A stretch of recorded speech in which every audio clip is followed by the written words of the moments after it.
कुछ होकर रहेगा। नमस्कार, आप देख रहे हैं दिव्य हिमाचल टीवी और मैं हूं आपके साथ पल्लवी शर्मा। मैं आपके सामने हाजिर हूं हिमाचल आज का मुद्दा लेकर। ओल्ड पेंशन स्कीम को लेकर सरकार पर चारों तरफ से दबाव बनाया जाने लगा है। एनपीएस कर्मचारी एसोसिएशन ने जब से लोकसभा के सभी क्षेत्रों में क्रमिक अनशन शुरू किया है, तभी से इस आंदोलन को समर्थन मिलने लगा है। कल शिमला और हमीरपुर में ऐसे ही दो घटनाक्रम देखने को मिले, जिससे लगता है कि अब दबाव बढ़ने वाला है। शिमला में विधायक विक्रमादित्य सिंह ने धरना दे रहे एनपीएस कर्मचारी एसोसिएशन के सदस्यों के साथ बैठकर बात की और उन्हें भरोसा दिलाया कि जैसे ही प्रदेश में कांग्रेस की सरकार बनेगी, 10 दिन के भीतर ओपीएस बहाल कर दी जाएगी। इसी तरह हमीरपुर में क्रमिक अनशन पर बैठे लोगों को प्राथमिक स्कूल एसोसिएशन ने अपना समर्थन जारी कर दिया। आने वाले दिनों में ओपीएस बहाली के लिए एसोसिएशन प्रदेश भर में वोट फॉर ओपीएस अभियान चलाने वाली है। उम्मीद की जानी चाहिए सरकार इससे पूर्व ही कर्मचारियों के हित में कोई निर्णय ले। ओपीएस आंदोलन को बड़ा समर्थन। जी ओंकार जी, अगर मैं शुरुआत करूं, मेरा पहला प्रश्न आपसे यही है। एनपीएस कर्मचारियों को देखिए, कांग्रेस का समर्थन निरंतर मिल रहा है। हालांकि ओपीएस का एनपीएस कर्मचारी की सारी जो अनशन चला हुआ है, उसमें तो यही है कि दया दृष्टि प्रदेश सरकार की हो जाए। बहुत कम समय बचा है उस चीज़ के लिए, निरंतर अभियान जारी है, लेकिन कांग्रेस की ओर से तो समर्थन निरंतर मिल रहा है। आज भी शिमला में कुछ ऐसा ही हुआ, जो वहाँ पे अनशन पे डटे हुए हैं वहाँ पे कर्मचारी नेता, उनके साथ कौन पहुँचा वहाँ पे समर्थन देने वहाँ पे आज उन्हें, और क्या कहा गया? बिल्कुल अनिल जी, जैसे जैसे चुनाव नज़दीक आ रहे हैं, वैसे वैसे ओपीएस का जो मुद्दा है वो पूरी तरह से गरमाने लगा है। सियासत भी इस पे होने लगी है। कांग्रेस जो है वो सबसे अग्रिम पंक्ति में यूँ समझिए कि इनके साथ खड़ी हो रही है। तो आज आप देखेंगे कि पिछले 13 अगस्त से ये शिमला का जो डीसी ऑफिस अपना सीटीओ चौक है, उस पर ये क्रमिक अनशन पे बैठे हुए हैं, वर्षाशालिका में बैठे हुए हैं। तो आज शिमला ग्रामीण के जो विधायक हैं विक्रमादित्य सिंह, वो इनके समर्थन में वहाँ बैठे हैं। उन्होंने कहा है कि हमारी जो सरकार आएगी तो हम 10 दिन के भीतर जो है ओपीएस को बहाल करेंगे। तो ये जो है, इस समर्थन को एक तरह से आप ये देखें कि सियासत का भी साथ मिलने लगा है। और जैसे जैसे ये साथ मिल रहा है, उसी अनुसार आप देखेंगे कि इन्होंने 15 सितंबर के बाद जो है वो एक ऐलान कर रखा है एनपीएस कर्मचारी एसोसिएशन ने कि 15 सितंबर के बाद हम जो है वो वोट फॉर ओपीएस का एक अभियान छेड़ने वाले हैं। तो देखिए आगे इसमें क्या होता है। क्या होता है, आपने सही कहा, सियासत का समर्थन खासकर कांग्रेस की ओर से लगातार मिलता आ रहा है ओंकार जी।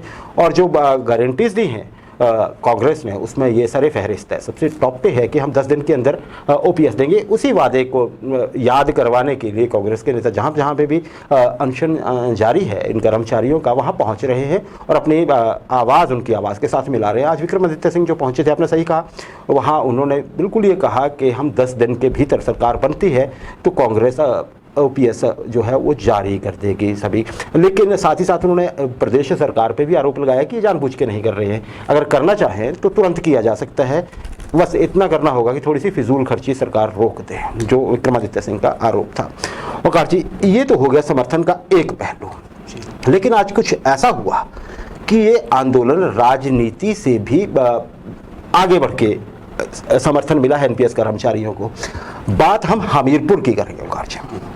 वहाँ पे जो साथ मिला है, वो राजनेता वहाँ भी पहुँच रहे हैं समर्थन जताने के लिए, कांग्रेस के खास करके।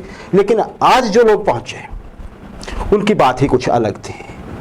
वो कर्मचारी थे ओंकार जी, एक अलग संगठन के, वो पहुँचे। क्या हुआ ओंकार जी हमीरपुर में? बिल्कुल, हमीरपुर में आप देखेंगे कि वहाँ जो गवर्नमेंट बॉयज स्कूल्स है, उसके सामने जो एक शेल्टर है, वहाँ ये एनपीएस कर्मचारी एसोसिएशन वाले लोग बैठे हुए हैं। क्रमिक अनशन उनका जारी है। तो आज एक बड़ा वहाँ घटनाक्रम ये हुआ कि प्राइमरी स्कूल एसोसिएशन के जो अध्यक्ष हैं रजनीश ठाकुर, तो वो अपने कुछ साथियों के साथ वहाँ उस धरने में शामिल हुए हैं, क्रमिक अनशन में शामिल हुए हैं, और उन्होंने पूरा समर्थन जो है वो दिया है। तो एक बड़ा घटनाक्रम ये है कि अब दूसरी एसोसिएशन जो है वो भी इनके साथ वहाँ आने लगी हैं। तो इससे परिदृश्य जो है वो आज वहाँ कुछ बदला नजर आया है। जी ओंकार जी, देखिए, अगर हम बात करें, आम जनता में तो बहुत चर्चित है ये चीज़, कांग्रेस भी बहुत बात कर रही है, सरकार को भी पता है कि ओपीएस आंदोलन का दबाव क्या होता है। सरकार से बेहतर कौन जानता है इस दबाव को। लेकिन ये एनपीएस जो कर्मचारी हैं उनके ही तरफ से कई बार ये कहा जा रहा है, कहा गया है पिछले दिनों से कि बाकी जो कर्मचारी संगठन है उनकी तरफ से हमें समर्थन नहीं मिल रहा है। अब जो ये शुरुआत हुई है, ऐसा एक्सपर्ट मान रहे हैं कि धीरे धीरे कुछ दिनों में ही कुछ और संगठन भी जो है वो इस आंदोलन से जुड़ सकते हैं ताकि इस आंदोलन को धार दी जा सके। कहीं क्या ऐसा लगता है कि सरकार इस दिशा में सोच रही हो और कर्मचारियों के पास ऐसी कुछ सूचना हो और या फिर वैसे ही अंतिम समय में दबाव को और ज़्यादा बढ़ाने के लिए ये कदम उठाए जा रहे हैं, जैसा मर्जी हो। लेकिन ये अलग बात है कि एनपीएस आंदोलन चर्चा में आ रहा है, इसे और बड़ा समर्थन मिल रहा है। इसे बड़ा समर्थन ही कहेंगे खासकर तब जब कोई कर्मचारी संगठन जो है उसके पदाधिकारी शामिल होकर अपना समर्थन सरेआम देते हैं। ओकार जी, अगर हम ओपीएस आंदोलन की बात करें, कर्मचारी तो कई दिनों से इसकी मांग उठा रहे हैं। सबसे पहले अगर नेताओं की बात करें पिछले समय में, तो इस मांग को उठाने वाले प्रमुख नेता थे डॉक्टर राजन सुशांत। जी, उन्होंने, आप देखिए, पालमपुर में एफिडेविट तक दिया था जब उन्होंने एक पार्टी बनाई थी। हम इसलिए कह रहे हैं कि अब राजन सुशांत साहब शामिल हो गए हैं आम आदमी पार्टी में। आम आदमी पार्टी चर्चित पार्टी है। हिमाचल में उसकी स्थिति क्या है इस पे सवाल हो सकते हैं, लेकिन बहुत चर्चित पार्टी है और अपने अंदाज के लिए जानी जाती है। अब राजन सुशांत हम देख रहे हैं कई दिनों से खामोश है, महीनों हो गए वो ओपीएस पे कुछ नहीं बोले हैं या वो सामने नहीं आया, अगर उन्होंने कहा भी है उस तरह से हाईलाइट नहीं हुई चीज़ है। तो क्या लगता है आपको, अब जब ये आम आदमी पार्टी में शामिल हो गए और ये माना जा रहा है कि उन्हें कोई बड़ी भूमिका दी जाएगी, सिर्फ शामिल ही नहीं होंगे वो एक, तो इसमें आपको क्या लगता है कि क्या वो इस मंच का, आम आदमी पार्टी के मंच का इस्तेमाल करेंगे ओपीएस की मांग को एक बार फिर से बुलंद करने के लिए, या ऐसा करने में कुछ कठिनाई आ सकती है? बिल्कुल अनिल जी, हर पार्टी को आप जानते हैं कि एक मुद्दा चाहिए होता है, और मुद्दा भी ये बहुत जेन्युइन सा मुद्दा है कि लाखों कर्मचारियों से जुड़ा हुआ मुद्दा है। और आम आदमी पार्टी में डॉक्टर राजन सुशांत आए हैं, तो अगर पार्टी को मुद्दा चाहिए तो मुद्दे को उठाने वाला एक सशक्त नेता भी चाहिए होता है। तो आप जानते हैं कि राजन सुशांत तो बिल्कुल ही एक क्रांतिकारी नेता के रूप में जाने जाते हैं, कोई शक नहीं है। तो ये मुद्दा जरूर वहाँ भी जिंदा होगा और इस मुद्दे को उठाने के लिए उनके पास जो है अब डॉक्टर राजन सुशांत के रूप में एक बड़ा नेता जो है वो आम आदमी पार्टी को मिला है। बिल्कुल ओंकार जी, देखिए, राजन सुशांत साहब के व्यक्तित्व की बात करें तो वो ऐसे राजनेता के तौर पे जाने जाते हैं जो बिना लाग लपेट के बोलते हैं। ओपीएस को उन्होंने ही, कई लोग मानते हैं कि कर्मचारियों के से इतर हटके अगर किसी ने बात की है तो शुरुआत की है चर्चा की राजनीतिक क्षेत्र में तो राजन सुशांत से। अब आम आदमी पार्टी में होंगे, लेकिन आम आदमी पार्टी पंजाब में भी सत्ता में है, दिल्ली में भी है, वहाँ अभी तक ओपीएस का हुआ कुछ नहीं है। तो कांग्रेस तो बड़े कॉन्फिडेंटली ये बोल सकती है कि हम इतने दिन में करके दिखा देंगे, क्योंकि उनके पास एक आधार है। कुछ राज्यों में कांग्रेस ऐसा कर चुकी है, ऐसा दावा किया जाता है। अगर मान लीजिए कोई इससे सहमत नहीं है इस चीज़ से, तो दावा तो कांग्रेस के पास एक आधार है। आम आदमी पार्टी में रहते हुए क्या थोड़े परेशान नहीं होंगे राजन सुशांत साहब, या उनको कन्विंस नहीं करना पड़ेगा नेताओं को अपने कि इसको एक प्रमुख मुद्दा बना के सामने लाइए अगर कुछ फ़ायदा लेना है? नहीं, इस तरह से नहीं मैं समझता हूँ, क्योंकि मैंने जैसे पहले जिक्र किया कि हर पार्टी को एक मुद्दा चाहिए होता है। मुद्दा जो है वो बहुत वास्तविक धरातल पे ये आधारित मुद्दा है। तो अगर कर्मचारियों की बात है तो कर्मचारियों की बात को उठाना जो है हर पार्टी का फर्ज बनता है। चुनावी मोड में इस वक्त जो है वो हिमाचल है। अगर आम आदमी पार्टी को भी यहाँ अपनी उपस्थिति जोरदार तरीके से दर्शानी है तो वो मुद्दे उठाने ही पड़ेंगे जो जनहित से जुड़े हुए हैं। तो आने वाले दिनों में अगर आम आदमी पार्टी भी इस मुद्दे को उठाती है तो उसको सियासी तौर पे भी फायदा होगा। जी ओंकार जी, देखिए, बिल्कुल सही कहा आपने कि ये एक ऐसा मुद्दा है जो उठाएगा वो सहानुभूति कर्मचारियों की बटोरने के प्रयास तो कर ही सकता है, उम्मीद तो कर ही सकता है। लेकिन बात तो वही है, अगर आम आदमी पार्टी इस मुद्दे को टॉप पे रखती है गारंटीज में शामिल करके, तो लोग पूछेंगे कि पंजाब का क्या हुआ। जी जी, हाँ, ये भाजपा भी पूछेगी और ये कांग्रेस भी पूछेगी। जी। अब राजन सुशांत साहब ने जो पिछले समय में, आप ये समझिए कि लगभग 1 साल उन्होंने इस मुद्दे को बहुत जोर शोर से उठाया, नई पार्टी में गए हैं, अब देखना होगा वो क्या कहेंगे। जी जी, यहाँ अग्नि परीक्षा उनकी भी होगी। आज शिमला में देखिए एसएमसी टीचर्स जो हैं ओंकार जी, वो भी आज अनशन किया उन्होंने। एक 24 घंटे की बात कही जा रही है शिमला में डीसी ऑफिस के सामने। क्या मामला है?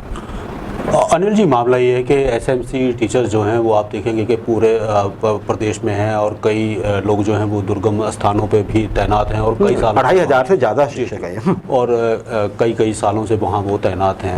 उनकी मांग रही है कि उनके लिए भी एक स्थायी नीति बना दी जाए। तो पिछले दिनों जब ये स्थायी नीति की मांग कर रहे थे तो उसी दौरान मुख्यमंत्री जयराम ठाकुर जी ने भी उनसे मुलाकात की और उनको आश्वासन दिया कि हम इस बारे में सोचेंगे और बहुत जल्दी जो है इसका समाधान निकाला जाएगा।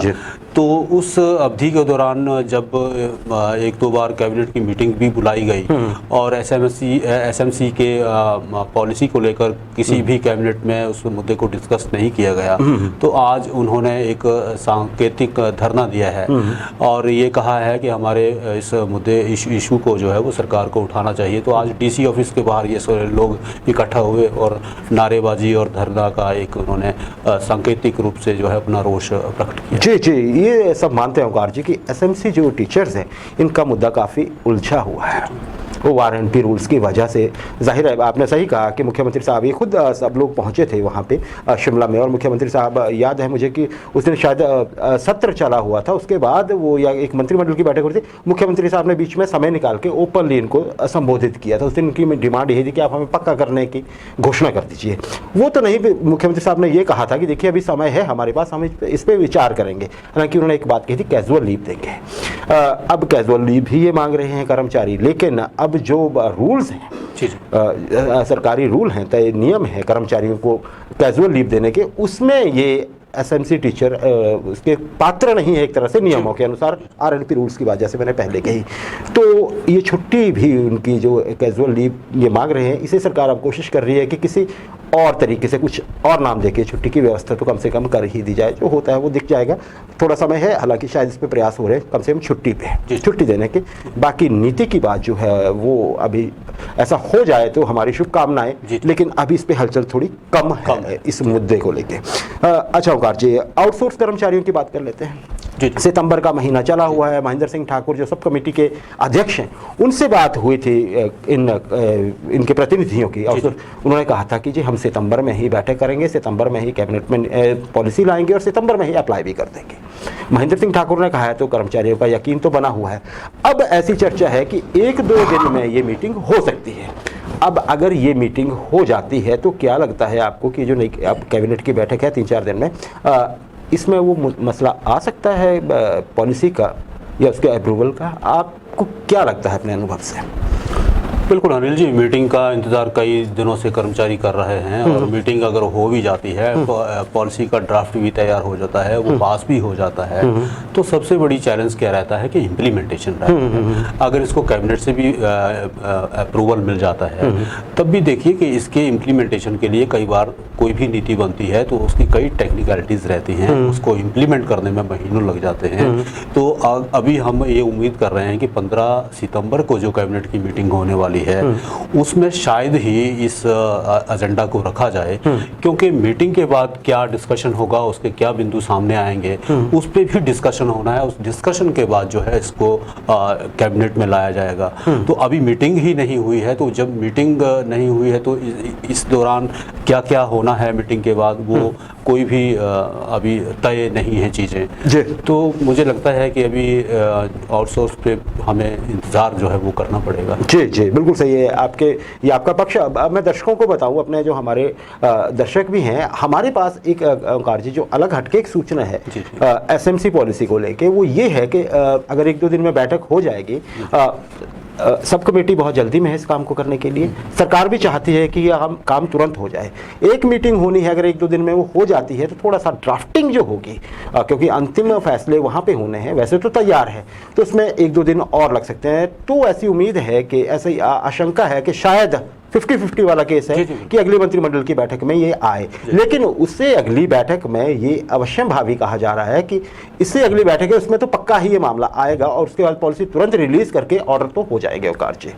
फिर उसके बाद चाहे चुनावों की घोषणा होती रहे, जैसे माना जा रहा है कि अक्टूबर के पहले दूसरे हफ्ते में हो सकती है, उससे पहले पहले अगर ये प्रोसेस शुरू हो जाता है तो फिर इस पर शायद चुनावी जो अधिसूचना होती है, मॉडल कोड ऑफ कंडक्ट होता है इलेक्शंस का, वो शायद प्रभावी भी ना हो। उससे पहले पहले तो विश्वास आउटसोर्स कर्मचारी ये कर सकते हैं, बनाए रख सकते हैं अपना। ये जल्दी ही करने की कोशिश कर रही है सरकार, इरादा है, शायद ये हो जाएगा, ऐसा लग रहा है।